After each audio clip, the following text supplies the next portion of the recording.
Hello students, my self सूरज। और आज मैं एक सीरीज स्टार्ट करने जा रहा हूँ क्लास 12th की पॉलिटिकल साइंस। इसमें हम बहुत क्रिप्स पॉइंट में हर एक चैप्टर को डिस्कस करेंगे, इंपॉर्टेंट क्वेश्चंस को देखेंगे जो आपके एग्जाम पॉइंट ऑफ व्यू है। आज का जो हमारा टॉपिक है वो है राष्ट्र निर्माण की चुनौतियां, जो कि आपका चैप्टर नंबर 1 है, स्वतंत्र भारत में राजनीति। ये जो चैप्टर है ये आपका 6 मार्क्स का आ रहा है। जब हम इस चैप्टर को शुरुआत करते हैं तो पहला ही वर्ड हमारे जो सामने आता है वो है भाग्यवधु से चिर प्रतीक्षित भेंट, जिसको इंग्लिश में ट्रस्ट विद डेस्टिनी कहा जाता है। ये 14-15 अगस्त 1947 की मिडनाइट, मध्य रात्रि को दिया हुआ भाषण है। प्रथम प्रधानमंत्री पंडित जवाहरलाल नेहरू ने संविधान सभा को संबोधित करते हुए इस भाषण को दिया था। ट्रस्ट विद डेस्टिनी 1 मार्क्स के लिए बहुत इंपॉर्टेंट है ये क्वेश्चन। अगर हम बात करें तो लगभग 200 साल के बाद भारत आजाद हुआ था। 1600 में ईस्ट इंडिया कंपनी भारत आई। इंडिया कंपनी भारत आई 1773 से लेकर 18 तक भारत पर कंपनी का शासन रहा, और वहीं पर 1858 से लेकर 1947 तक सम्राट शासन रहा। राज शासन या गवर्नमेंट रूल रहा। फाइनली 1947 को 15 अगस्त 1947 को हमारा देश आजाद हो जाता है।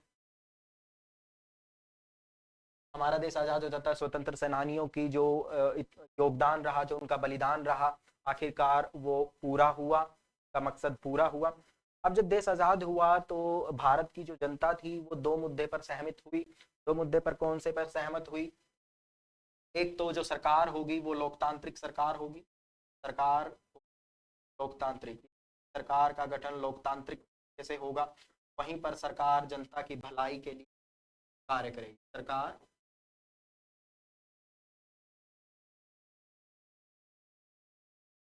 भलाई के लिए कार्य करेगी।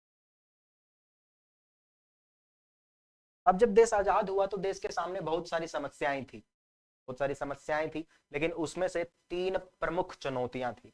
ये क्वेश्चन आपका 6 मार्क्स का पेपर में आ सकता है, क्योंकि चांसेस होते हैं इस क्वेश्चन को बार बार पूछा भी जाता है।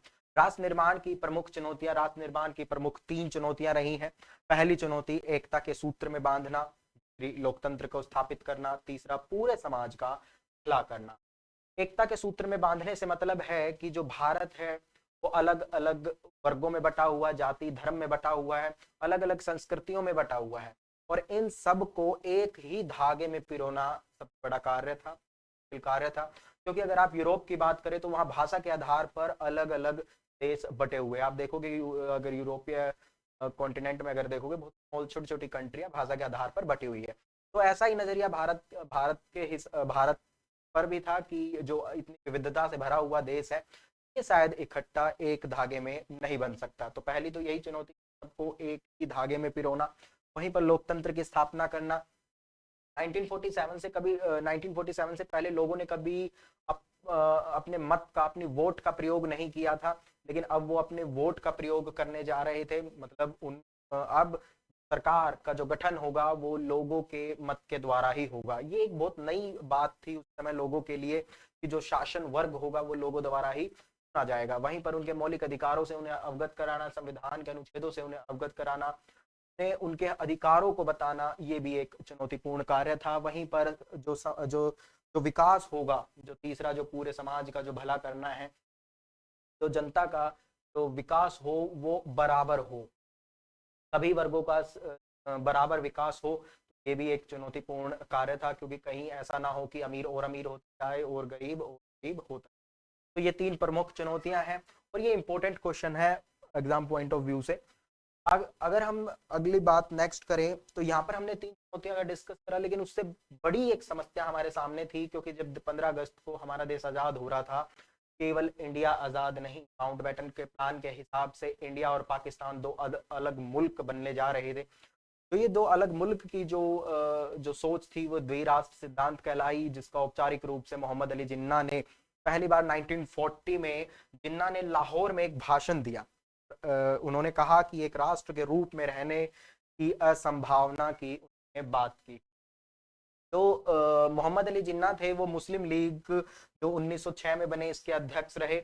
मुस्लिम लीग का जो एम था, जो मकसद था, वो मुसलमानों के हितों की रक्षा करना था। और इस जो उन्होंने द्विराष्ट्र जो सिद्धांत दिया, इनका उद्देश्य क्या था, इनका मतलब क्या था, इसके अंतर्गत भारत के दो कौमों का देश, उन्होंने मुसलमान के लिए एक अलग देश की मांग की। पाकिस्तान मुस्लिम बहुल लोगों के लिए और हिंदुस्तान जो हिंदू बहुल लोगों के लिए था। लेकिन ऐसा नहीं था कि सभी इस सिद्धांत से सहमत थे। एक जो पश्चिमी उत्तर सीमा प्रांत के जो एक बहुत बड़े नेता रहे, खान अब्दुल गफार खान, ये द्विराष्ट्र सिद्धांत के विरोधी थे, खिलाफ थे। इन्हें सीमांत गांधी के नाम से जाना जाता था, क्योंकि गांधी जी के साथ इन्होंने बहुत सारे सत्याग्रह और आंदोलनों में पार्टिसिपेट किया। इन्हें 1987 में इन्हें भारत रत्न अवार्ड से भी सम्मानित किया गया, खान अब्दुल गफार खान। अगर हम आगे चलें तो यहाँ पर जब ये पार्टीशन हुआ, द्विराष्ट्र सिद्धांत माउंटबेटन प्लान के हिसाब से उन्होंने इस चीज का ऐलान किया कि आने वाली 15 तारीख 1947 को भारत और पाकिस्तान दो अलग मुल्क बनेंगे, तो विभाजन होना तय था। विभाजन जो हुआ, इस विभाजन इतना आसान काम था नहीं। विभाजन में बहुत सारी समस्याएं थी। विभाजन की मुख्य समस्याएं जैसे अल्पसंख्यकों की समस्या, कुछ प्रांतों की पाकिस्तान में सम्मिलित ना होने की इच्छा, वहीं पर मुसलमान बहुल प्रांत पंजाब और पाकिस्तान का विभाजन, मुसलमान बहुल संघ क्षेत्र का ना होना, ये कुछ ऐसी प्रमुख समस्याएं थी जो कि विभाजन में सबसे बड़ी दिक्कत थी हमारे सामने। बहरहाल इसके बाद अगर हम देखें समस्या, जो विभाजन हुआ, विभाजन के परिणाम देखें, ये जो विभाजन के परिणाम है, ये क्वेश्चन आपका फिर एक बड़े मार्क्स में पूछा जाता है। अमूमन 6 मार्क्स में ये क्वेश्चन आ ही जाता है। विभाजन के परिणाम अगर हम देखें तो इसमें जो ये मैंने पॉइंट्स लिखे हैं, इनको आप हेडिंग बनाकर इन्हीं डिस्कस करना है, आपको एक अच्छे मार्क्स मिल सकते हैं। जैसे पहला परिणाम क्या रहा, सांप्रदायिकता, हिंसा, जो धर्म के आधार पर जो हिंसा होती है, लूटपाट, आगजनी जैसी वारदातें हुई। देश में अचानक बड़े पैमाने पर स्थानांतरण हुआ, एक जगह से दूसरी जगह इंसान विस्थापित हुए। लगभग, ये जो सरकारी आंकड़ा है लेकिन इससे ज्यादा ही है, लगभग 80 लाख लोग बेघर हुए। महिलाओं के साथ जबरन बलात्कार, हत्या, शादी की गई, संपत्ति का बंटवारा हुआ, प्रशासनिक का बंटवारा हुआ। अगर हम आगे चलें तो जो ब्रिटिश इंडिया थी, इससे भी बड़ी जो प्रॉब्लम हमारे सामने आई। पहले हमने देखा कि राष्ट्र निर्माण में 3 चुनौतियां थी, उसके बाद हमने विभाजन को देखा। अब इससे भी एक और बड़ी समस्या जो भारत के सामने थी, फाइनली भारत आजाद हुआ, भारत मुल्क बना, लेकिन अब एक और समस्या भारत के सामने थी। ब्रिटिश इंडिया भारत पर दो तरीके से शासन करती थी। दो तरीके से कैसे, एक तो वो प्रांत, वो क्षेत्र जो इस पर सीधा ब्रिटिश अपना शासन करती थी, वहीं पर दूसरा ऐसा क्षेत्र था जहां पर देसी रजवाड़ों ने अपनी अधीन रख के वहां पर शासन करते थे। जैसे ब्रिटिश इंडिया, ब्रिटिश प्रभुत्व वाले भारतीय प्रांत, अंग्रेज सरकार इस पर सीधा नियंत्रण रखती। अगर आप रेड पोर्शन अगर इस मैप में देख पाओ तो यहाँ पर सीधा ब्रिटेन राज करती, शासन करती थी। वहीं पर अगर आप येलो पोर्शन देखो तो यहाँ पर जो प्रिंसली स्टेट थे, रजवाड़े थे, यहाँ पर राजा थे, और राजाओं ने अपने मतलब जो हेड थे वो ब्रिटिश सरकार को मान लिया। तो देसी रजवाड़े पर राजाओं का शासन था, लेकिन राजा ब्रिटिश सत्ता के अधीन थे। अब समस्या क्या उत्पन्न हुई जब 1947 को ये जब जा रहे थे, अंग्रेज भारत से जा रहे थे, तो उन्होंने एक ऐसी प्रस्तावना, एक ऐसा पेशकश की प्रिंसली स्टेट के सामने, भारतीय रियासतों के सामने, कि वो चाहे तो भारत में सम्मिलित हो।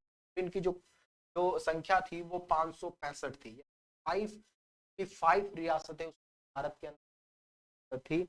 अब भारत में मतलब इनके सामने अब ये ऑप्शन था कि या तो ये भारत में रहे, या ये पाकिस्तान में रहे, या ये अपने आप को स्वतंत्र कर सकते हैं, यानी कि अपना स्वतंत्र अस्तित्व बनाए रखे।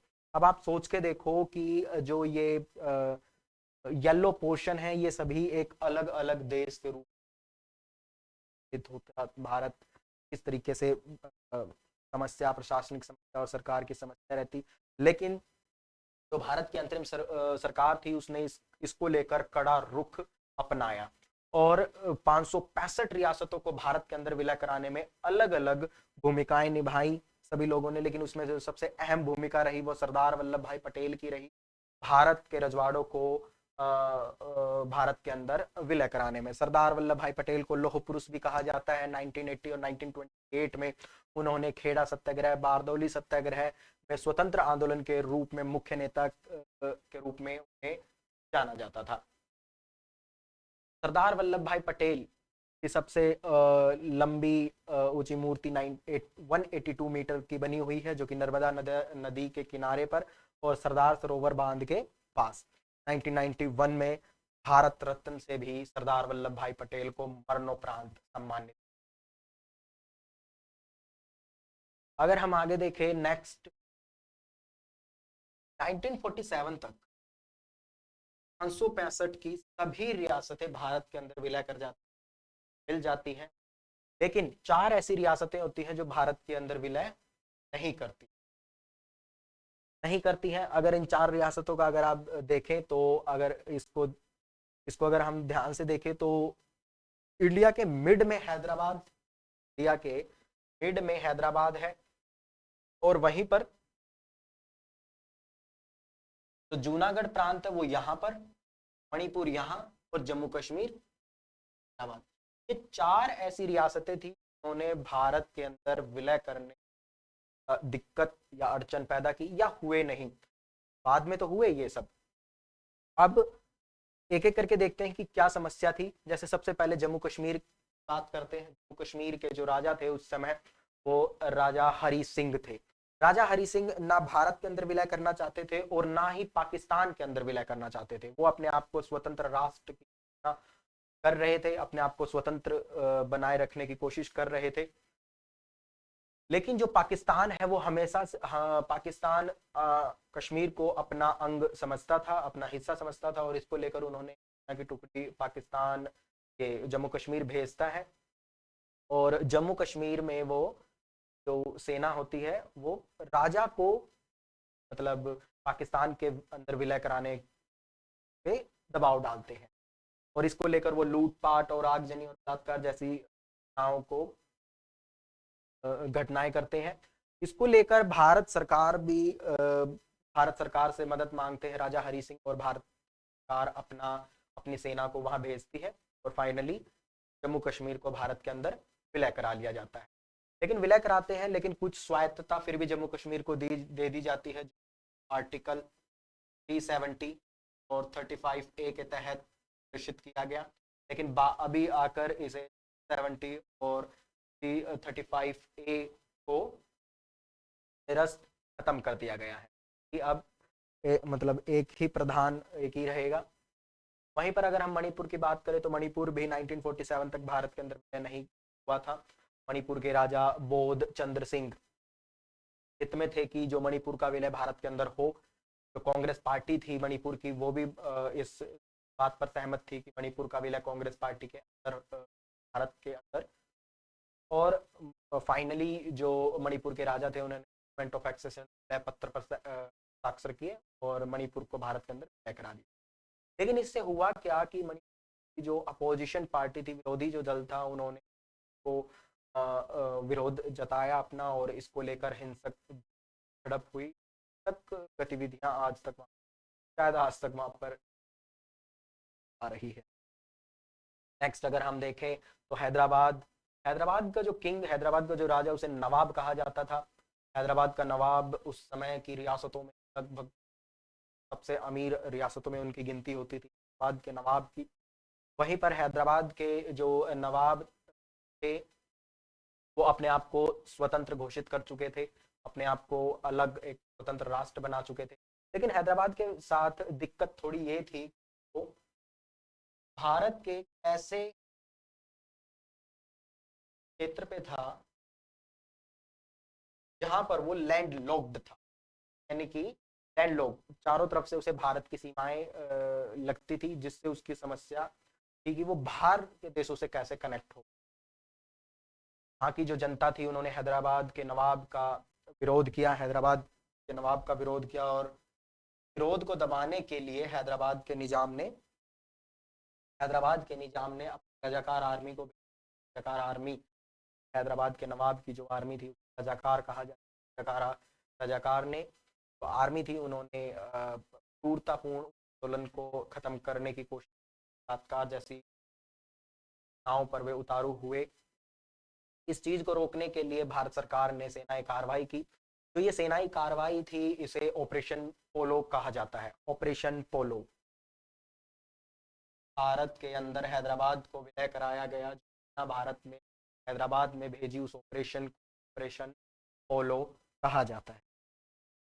अब ये तो आपने कुछ समस्याएं देखी, क्योंकि भारत के रजवाड़ों को, जो प्रिंसली स्टेट थी, उन्हें भारत के अंदर विलय कराने में जो समस्याएं उत्पन्न हो रही थी। वहीं पर अब देश आजाद, देश में लोकतांत्रिक रूप से चुनाव हो चुके थे। अब एक अलग ही समस्या भारत के अंदर उत्पन्न हो रही थी, वो थी भाषा के आधार पर, भाषा के आधार पर राज्यों की मांग, राज्यों की मांग। पोटी श्रीमल्लू लगभग 56 दिन की भूख हड़ताल पर बैठते हैं, क्योंकि एक भाषा के आधार पर आंध्र प्रदेश की मांग करते हैं। उनकी मृत्यु होती है। मृत्यु होने के बाद जो आंदोलन था वो हिंसक रूप ले लेता है, हिंसक रूप ले लेता है, और फाइनली जो प्रधानमंत्री पंडित जवाहरलाल नेहरू होते हैं, वो 1952 में आंध्र प्रदेश राज्य का गठन करते हैं। कि पहली बार जो राज्य भाषा के आधार पर विभाजित होता है वो आंध्र प्रदेश होता है। 1953 सरकार राज्य पुनर्गठन आयोग का गठन करती है, जो कि 30 सितंबर 1955 को अपनी जो रिपोर्ट होती है वो दायर करती है, जमा करती है। राज्य पुनर्गठन आयोग अधिनियम 1950 पारित होता है, इन सभी सिफारिशों को मान लिया जाता है, और इसके बाद एक सीरीज स्टार्ट होती है जो भाषा के आधार पर राज्यों का विभाजन होता है। पहला राज्य जो भाषा के आधार पर विभाजित हुआ वो आंध्र प्रदेश, स्वतंत्र भारत में, और जो अंतिम जो अभी राज्य लेटेस्ट जो हुआ है वो 2014 में तेलंगाना हुआ है, जो कि निकलता है। यहाँ पर बहुत ही क्रिप्स पॉइंट में हमने इस चैप्टर को कवर करने की कोशिश की है। इंपॉर्टेंट क्वेश्चंस जो डिस्कस किए हैं, इंपॉर्टेंट क्वेश्चन एक बार फिर मैं आपको बता देता हूँ, जो आपको पढ़ना ही है। इस 6 मार्क्स का क्वेश्चन आ रहा है, 6 मार्क्स का जो क्वेश्चंस होंगे इस चैप्टर के अंदर से कम चांसेस है डायरेक्ट 6 मार्क्स का ही क्वेश्चन शायद पूछ दिया जाए। पहला तो आपको भाषा के आधार पर राज्य, ये आपको पढ़ना है, यानी कि राज्य पुनर्गठन आयोग के बारे में इसमें आपको पढ़ना होगा।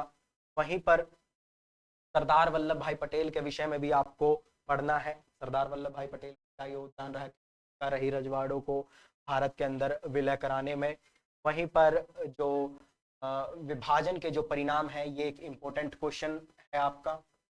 विभाजन के परिणाम के अलावा राष्ट्र निर्माण की चुनौतियां, राष्ट्र निर्माण की चुनौतियों को भी आपको एक इम्पोर्टेंट 6 मार्क्स के क्वेश्चन है वो आपको यहाँ से। For the more information stay tuned with us. Thank you.